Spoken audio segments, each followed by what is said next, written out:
Hey, how's everybody doing? Listen, I wanted to do today this tomahawk steak with you guys, but I did definitely want to do it to where it is a video, it is not a live. So I will be doing this today. This is almost a 4-pound tomahawk steak. Okay. Of course, we have cleaned up this meat real good. We have patted it dry. And now it is time to go ahead and get it seasoned so that it can come to room temperature and go on that grill.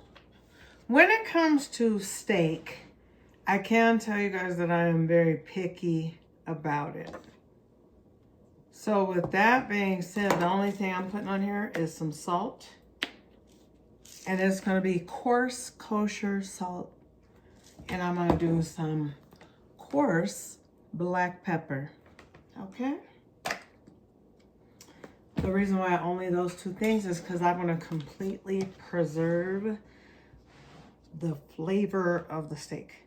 Now, what I want to do is go along and I want to find out where the bone is landing on this steak. I believe it's going to be towards the bottom here. Now, the goal is that we're looking to get this to be a medium. I want this to be a medium steak up to the leaning towards well done. So I'm just kind of going in there along that bone and I'm loosening that meat from there just a little bit because it feels to me like it's going to cook a bit more evenly if I do it that way. Like I said, we're just going to go ahead and loosen that from that bone to get it to cook more evenly, because when meat is on there, the bone is still in the meat, it'll cook a little bit more rare while it's the places that are touching the bone. We're just loosening that bone just a little bit from the meat. And let me show you guys what that would look like right here. See? Just loosening it a little bit so that we can make sure that the meat gets to at least a medium all the way through in all places. So this typically I do not do any stabbing, but because it's such a large piece of meat, I'm going to, at the very tip of it, this is the most tender part of the ribeye. And I'm going to do a couple of, I'm not going all the way in. I'm just rotating my knife. Now I'm going into the eye of the ribeye and I'm just going to stab about a ½ inch apart. And I'm not going all the way in. Over. Rotating your knife just like so. Usually I will move very fast, but I want to be real precise with this. So in the middle, now with the middle, I'm going to cut it deeper, well, larger cuts. I'm going to go in against the grain though. And I'm using a very, very sharp paring knife. That's what I want you to use for this. And I want you to make an X in that middle to assure that that cooks really good, and it'll make it even more tender. Well, how do you make a ribeye more tender? Well, in this case, a tomahawk. So anyway, on this back end, we're gonna look for where that bone is, and I'm just gonna make some little punctures right there. I wanna hit that bone because I wanna make sure that more heat gets in there so that bone even cooks to a medium leaning towards well. Okay, so then now we're just going to go ahead on that other side. We're doing everything that we did on the other side. I'm just going a little faster because now we got the hang of it, right? Okay, great. So now when we get to the middle, I'll make a small X like I did on the other one. Okay, so now I'm just going to go ahead and make some punctures. This is not for tenderizing. If it was tenderizing, I would make way more punctures and a lot closer together. But we do want to puncture, we're even puncturing where we're hitting that bone. So what I want you guys to do now is go ahead and open up that center where we have made a little X. I want you to place in there some kosher salt. Now we're going to probably go crazy on this kosher salt, but we're going to add a little bit more directly in the middle than we add all around. And the reason why is because the ends of the meat, no matter what, for some reason they get saltier. Maybe it's because they're a little bit thinner. In this case, this is almost a perfectly even, probably 1.5 inches here of meat all the way around.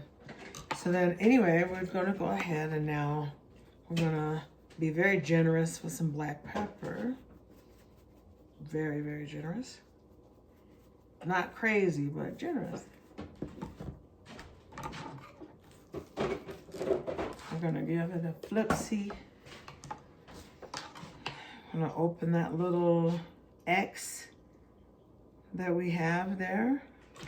We're going to get more flavor right there. So all in all, we'll use 2 tablespoons. Now that's what I'm using. This is about 4 pounds of meat. You can serve, well, about 1.5 tablespoons, we'll say. But you want it to end up being like a crust that is on there. And that's why I decided I'm going to actually grill it first. And then after I grill it, I'm going to put it in the oven because I want those grill marks to be nice and grilly. So I'm going to flip it over. And then I'm going to kind of hold it so we can go down the sides. Well, actually, here, one better. There, just dip it, dip. Dip it, dip. We need some more on there. Pepper. We're going crazy with the seasoning, but not insane. Okay.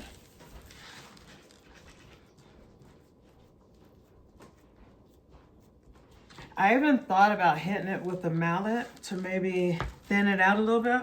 But to be honest, I think I can really handle this. I'm going to do it in a very special way. And that will be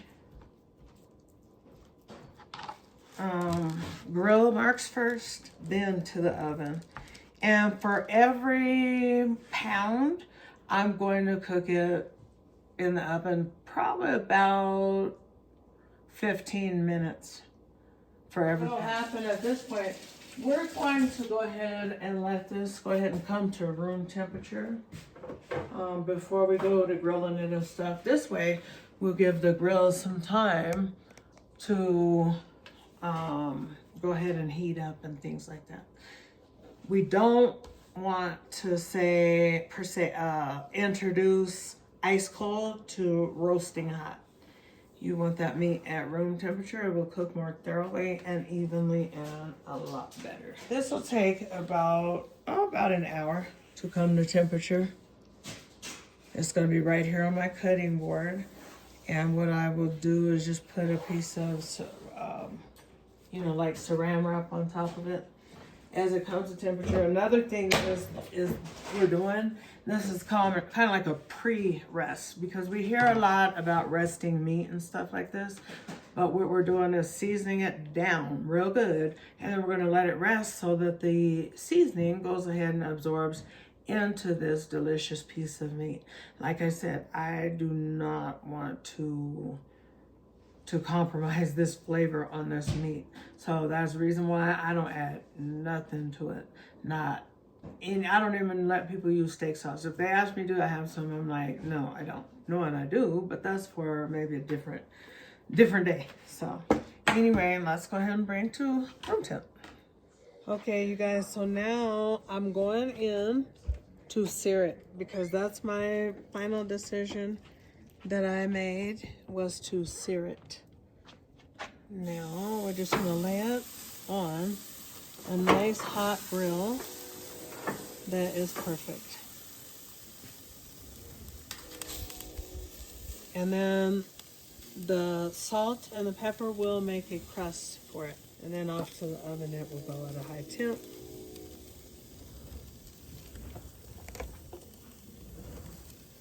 There we go.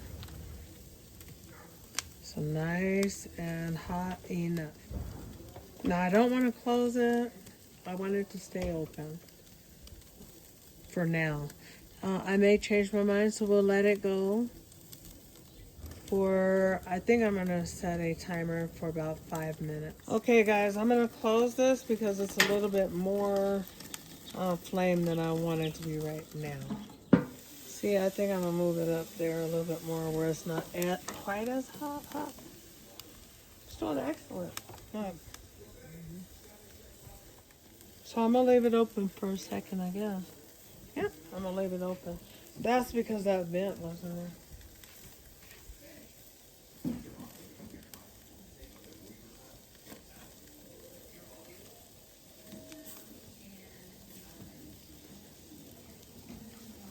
It's real cold out here to me anyway. I want to check it because I do not want to burn this quality meat. So we're going to let it go some more.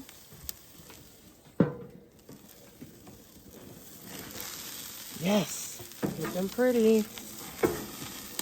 Okay guys, it's looking beautiful. See, it has a nice char to it. Top and bottom. And I have to decide what I'm going to put. I want to get the top morsel over here on that piece right there. I'm going to close it for a hot second. Okay, you guys, so the temperature of this grill right now is about 300 and maybe 5 degrees. Let's go ahead and check on this deliciousness. Can you guys understand and see that? Okay guys, so I just wanted to sear it just a little bit more on one of the sides. If you guys can see, that's beautiful perfection right there. So I need the tray, baby.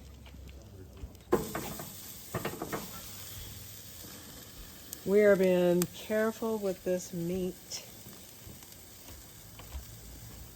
We're being very careful, guys. This meat, I want you to treat this tomahawk steak like it's your newborn baby, okay?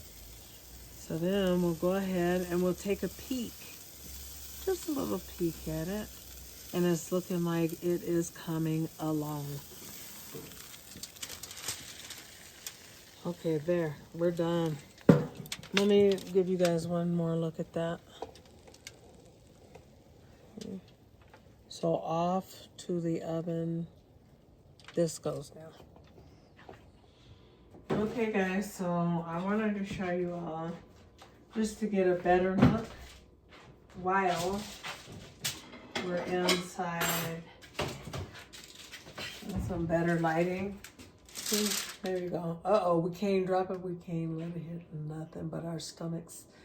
Look how beautiful.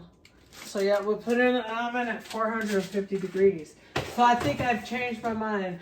For every pound, I'm gonna leave it in there for 10 minutes initially. That's 40 minutes, or nearly 40 minutes. And then I'm gonna come back and check it and make sure we're at temp. So let's go ahead and get in this oven poo. I'm thinking I want to move the rack down almost to the bottom. So the second from the last at the bottom.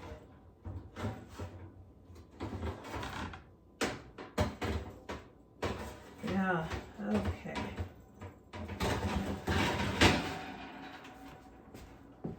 Now we go to the oven. Yep, and we're gonna bring that oven to, it's gonna be 450 degrees. I'm gonna come back and I'm gonna check it. I will probably check it in 30 minutes because I don't wanna take a chance of getting it too done, because it's not the type of meat that you want it to be extremely, it's just, prime rib is not designed for that. But we do want to bring it to a medium on the well side, okay? So let's go ahead and let the oven do its work. Okay, you guys, so now I'm taking a peek at it. It's been in there for about 13 minutes. And so what I want to do is go ahead and flip her over. Yes.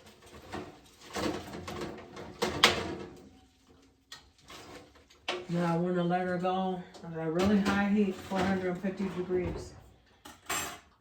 I'm going to add 10 minutes to my timer. Okay, guys, so the steak is looking great, but we want to check the temperature of the steak. So I'm going to go into the deepest part of the meat. Somehow. Oh, it's even higher than what I want it to be. It's about, let me see here, maybe I'm just too deep.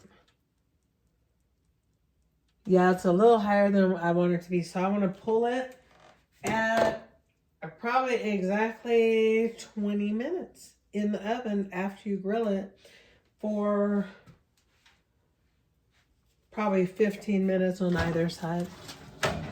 So that counts for some of the cooking. So we want to take this steak out right now. And we want to allow this delicious meat to rest. Okay, I'm going to show you how to rest it. Okay, simply to rest your meat means that you're just going to take some foil and cover it. Because you want it to retain all the juices before you cut into it, and they just go all over the plate. So that's what you want to do. You want to rest it for about 10 minutes or so. Then we'll be ready to cut it. Okay, guys, the meat has rested, and now it's time to cut into it and see what we're working with. Okay, guys, so here we are with our tomahawk steak. And for those of you that like your steak towards the medium well end, then this is what you kind of want here. Oh, it looks beautiful. Oh, it looks beautiful. Some of the fat didn't really render down, but we're okay. I'm not the best at the trimming of the meat, but I'm telling you, this is where you want to be. Now see how that, as we cut it, is still cooking, because you can see the steam coming off of it. Now if you want it to kind of keep on cooking, then what you want to do is just go ahead and cover it. But this is the perfect medium well. That is not raw like we mostly see these type of steaks. All right, y'all, so I'm going to go ahead and I'm going to dig in and taste test this meat. And I can show you guys where we're at as far as where we want to be. You don't really want it doner than that, but if you just have to have it, then after you get it cut down, you can certainly add a little bit to the skillet for whoever likes it like on a well done side. But I like mine like this, a medium well.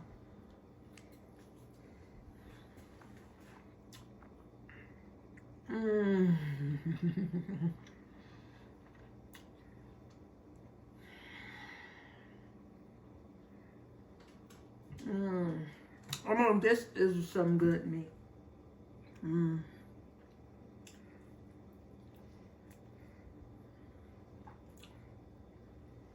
God bless. 10 out of 10.